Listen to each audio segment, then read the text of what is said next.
Hello and welcome. Welcome back. Grateful to you taking some of your time to listen to these Dhamma talks. Today we're on page 43 and we're going to be talking about the five aggregates, which the Pali words used are the khandha and sometimes less frequently the word dhatu. So the name in Pali of these five aggregates is body, mind, nama, rupa, vedana, that's sensations on the body, vibrations. Sanya is the memory, our ability to distinguish what those sensations on the body are, what they're telling us. And sankhara, it's what the mind does with that information. It's the mental constructions that the mind is prone to make. And then the awareness, the consciousness that knows those four other aggregates. An aggregate in the construction industry is often referred to as what we call concrete. Many people use the word cement to mean concrete. Cement is a powdery, gray, powdery substance that is mixed with sand and gravel and water to make concrete. Of course, technically speaking, even cement is no doubt a variety of chemicals, and at the atomic level is made up of atoms, which in themselves is an aggregate. So we're talking about a combination of things that we're now calling an aggregate. So this combination of things that we're talking about is the body, mind, the sensations that arise on the body that are identified from past experiences, and if it's a brand new experience, it's going to be cataloging that experience in a file that most resembles some past experiences. And then what the mind does, thinks about this moment, this nanosecond, and the awareness that this whole series of events has just occurred, consciousness. The five aggregates are subject to clinging. That means we want to hold on to them. It's our nature to like some of them and not want them to disappear, and try to repeat these pleasant experiences if they do disappear. And as a law of nature, they will disappear because they are impermanent. They are subject to pressure. So that means the pressure of change. This every new moment is a pressure on the past moment to get out of the way. There's a law of nature that moment after moment after moment creates, is in part created by pressure. They are a disease. Now, these next vocabularies are not pretty. So the five aggregates, we're talking about the body, the mind, the sensations, the memory, the thinking, and the consciousness. They are a disease. They're a tumor. They're a dart. That's an old-fashioned deadly weapon. They poisoned these darts, and they were used in military situations, etc. It's a misery. It's an affliction, and they're alien. We're going to have to think about alien to what? Are subject to disintegration and are empty, void of self. So these five aggregates, which we have taken very seriously from the moment we became somewhat self-aware, aware that we were little and our parents were big, that we had siblings or pets or toys or whatever it was that we started to become aware of. Those things were outside of us, they were different than us, and we came in contact with them, but we weren't them. So they were alien. We're the alien. And that this concept that we are the five aggregates, that's what constitutes being a person, that's delusional, and there is no person to be found anywhere in the five aggregates. The dhatu or khanda are the house of dukkha. So, you know, there's a song about the house of the rising sun, and I think it was a house of sin in the song. And of course, for most of us, our home isn't the worst place to be. Certainly, there's no shortage of people who suffer a tragic home life, but in this case, we're talking about the house which we call me, and that includes the body and the consciousness that I call me is all a house of suffering. Can't be otherwise. Dukkha is suffering, and it's one form that ignorance takes. The Four Noble Truths are found in the five aggregates. Well, we just were told that they're a tumor, a dart, a misery, an affliction, and now it says somewhere in there are the Four Noble Truths. Understanding the five aggregates is understanding the Four Noble Truths. This is right understanding. Well, this goes back to this image of the yin-yang symbol. So we're told, and this is so encouraging, that even though these five aggregates are the place that is a house of suffering, it's also a place as human beings that we can discover the truth about the laws of nature, called the Four Noble Truths. And consequently, the Fourth Noble Truth has 8 parts, so the Eightfold Noble Path. So we're going to use the body-mind to examine the Four Noble Truths instead of using the body-mind as a place to seek out pleasure, seek out every kind of entertainment, every kind of excitement, every kind of novelty, every kind of thrill. I see on YouTube videos people jumping off cliffs with a kind of winged suit. Of course, parachuters, deep sea divers, mountain climbers, they want to go up 26,000 feet where there's very little oxygen and it's 40 below zero. This really makes certain people feel alive. Not to mention all kinds of drug abuse and alcohol abuse, sexual abuse, that somehow stimulates someone to feel like they're somebody, that they exist as a person, and ideally that they're a special person. So we're going to use these five aggregates as the tools to discover what the Four Noble Truths are in relation to this sense of being a person. So what is the nature of the five aggregates?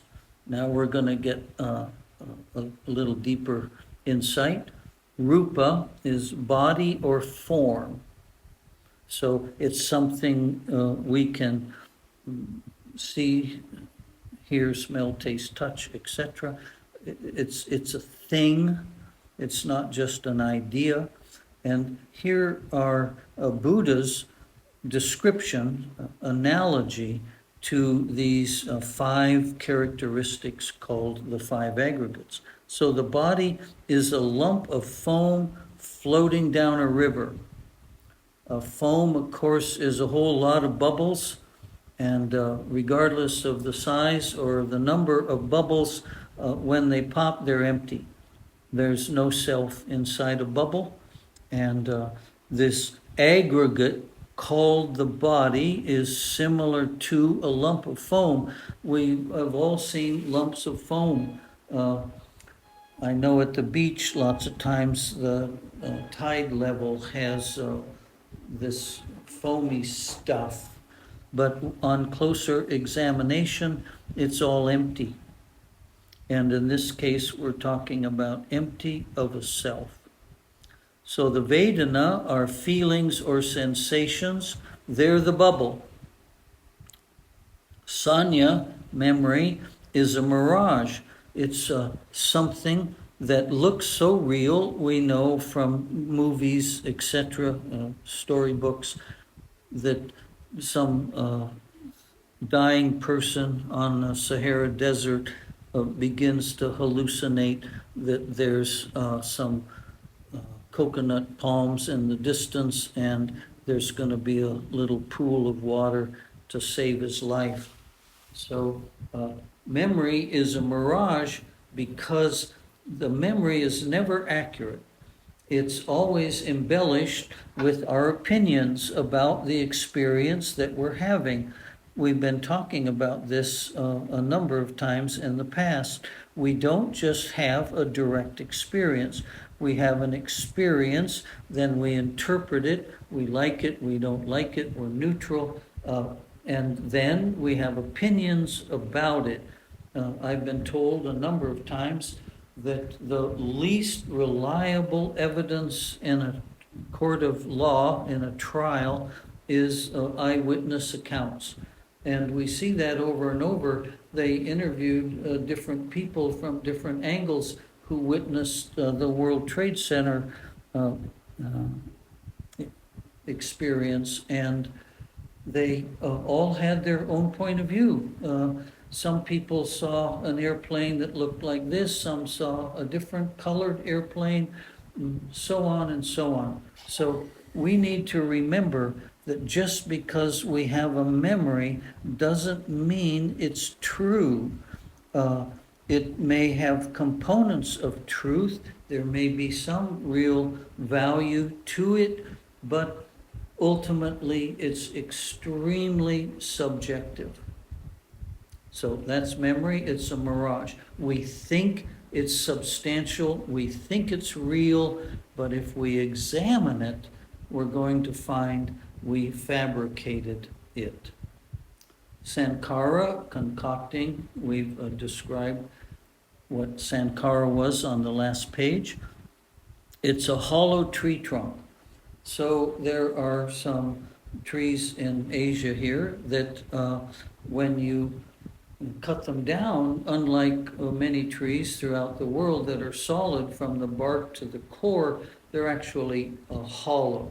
So in other words, there's no substance to the tree. Once you peel the outer layers of the tree off, there's nothing there. You don't get to the heart of the tree. You don't get to the inner part of the tree because there isn't any.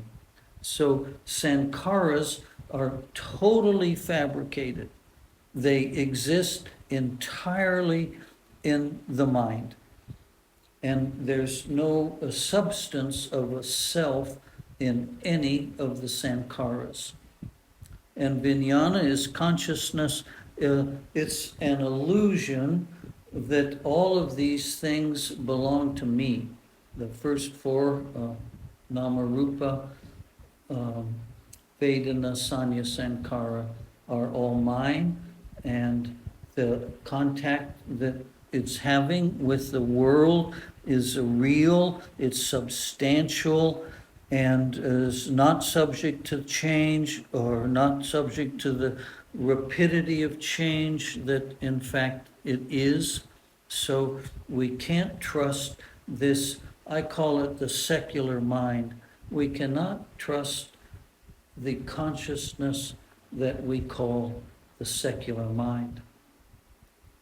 So now let's examine Nama a little more in detail.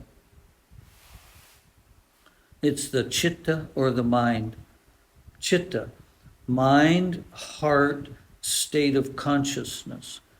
I mentioned before, if we thought of chitta as like a hand, we say the hand, my right hand, my left hand. But there are doctors who specialize in hands and feet, and that means they're really very complex. There's obviously fingers and thumbs and fingernails and joints. There's all of the muscles and tendons and bones. There's the palm of the hand, back of the hand. I don't mean to digress. The point is, when we say the mind, it's not one thing. It's not just, we can't just attribute one definition to it because it's more complex than that. So the mind is very complex. And notice that it says mind, heart, state of consciousness. In the forest tradition, we associate divine mind or Buddha mind with the heart, not with the brain, not with intellect. And to the degree that there's some kind of consciousness in the heart region, I can't speak to that, but the sense that our being is more centered in the heart region instead of just in the head, where we can be very rational. When somebody's suffering, we can say, well, they made their bed, now they have to sleep in it. They've made poor choices and they're homeless or whatever situation they're in. We can blame them for it because probably they did make some bad choices. Maybe their home life or whatever reason we give for those bad choices, that's all intellect, it's all rational, it's all reasonable, but it's devoid of empathy, devoid of compassion or loving kindness. So, chitta, where thoughts, sankharas, and images, sanya, are created using kilesa. Remember, those are the form that these sankharas take. Tanaha, a grasping, and asavas. Asava was that canker, like a canker sore. There were sometimes 3 or 4 of them. We covered them on a previous page. So thoughts, one aspect or one characteristic, one feature of the chitta is a place where thoughts are generated or where they arise, at least where they arise. And they arise, the foundation of them, the aggregates that constitute these sankharas are all forms of suffering, kilesa, tanha, and asava. When the mind performs the duty of thinking, it is called chitta. So that's a kind of summary. We've just said sorry for that interruption. We've just said that one function of the chitta is to perform the duty of thinking. I'm going to conclude at the bottom of page 43. We have another page, page 44. is going to be a lot more talk about the nature of the chitta, because it's a very complicated topic. So, thank you again. I bless each and every one of you. May your Dhamma come to full fruition. Thank you.